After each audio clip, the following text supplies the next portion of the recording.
پھر دن ہوا پرانی رات کا، کرے سو شکر ہم خدا کی ذات کا، خدا کی ذات کا نیا پھر دن ہوا۔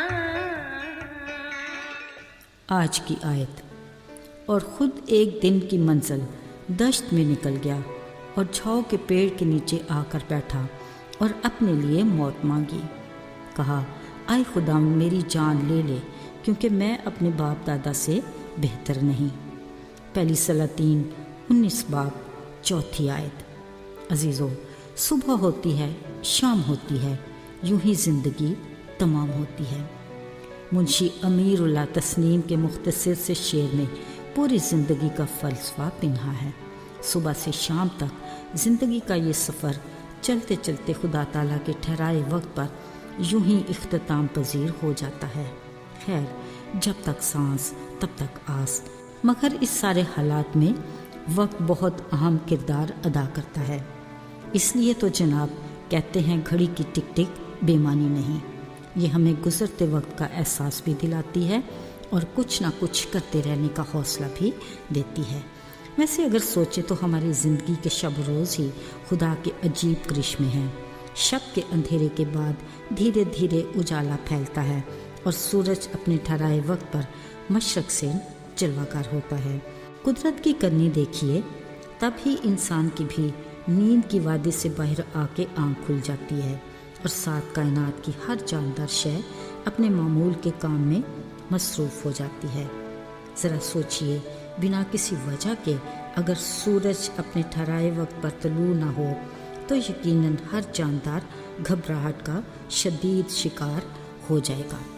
عزیزو، سورج کا طلوع اور غروب ہونا اور اندھیرے پھیلتے ہی فلک پر چاند تاروں کا نمودار ہونا کیا خدا کی قدرت کے کمالات نہیں؟ شاید یہ روز کے معمول ہیں، اس لیے اپنی قدر و قیمت بھی کھو دیتے ہیں۔ پر کبھی ہماری زندگی میں کوئی چھوٹی سی بات ہونے رہ جائے تو ہم خدا کی عظمت اور قدرت کے بارے میں اندیشوں اور وسوسوں کا شکار ہو جاتے ہیں، جو سراسر ہمارے ایمان کی کمزوری اور ناشکرے پن کا ثبوت ہے۔ عزیزو، اسرائیل کے بادشاہ اخیاب کے دور حکومت میں ایلیا خدا کا دلیر اور بے حد مضبوط ایمان والا نبی تھا۔ خدا نے اس کو دوسروں کے لیے بڑے بھرپور طریقے سے استعمال کیا۔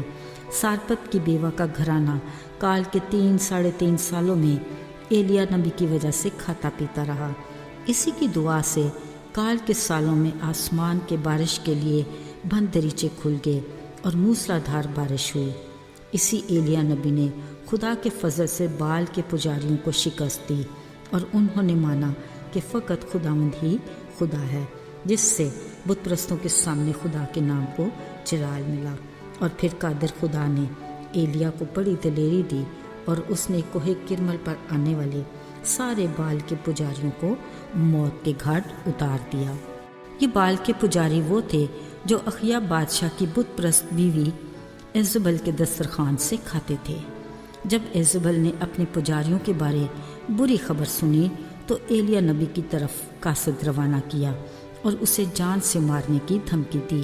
سو ایلیا نبی اپنی جان بچانے کو بھاگا اور ایک دن کی منزل طے کر کے دشت میں جا کر ایک چھاؤ کے درخت کے نیچے لیٹ گیا۔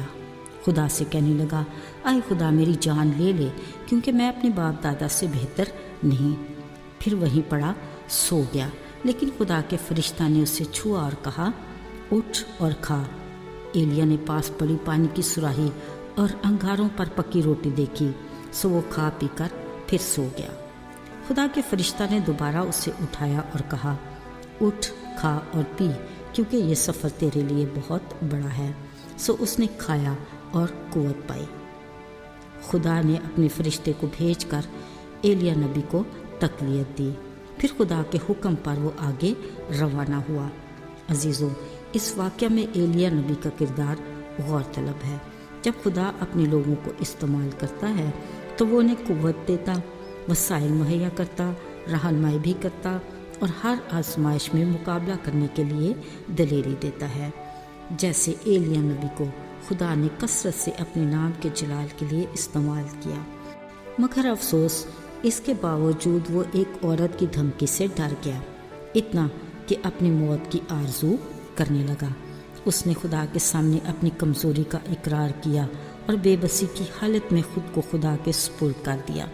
عزیزو، کلام مقدس میں لکھا ہے کہ خدا نے اپنے فرشتے کے ذریعے نہ صرف اسے جسمانی طاقت اور قوت عطا کی بلکہ روحانی طور پر بھی اسے بحال کر کے تازگی عطا کی۔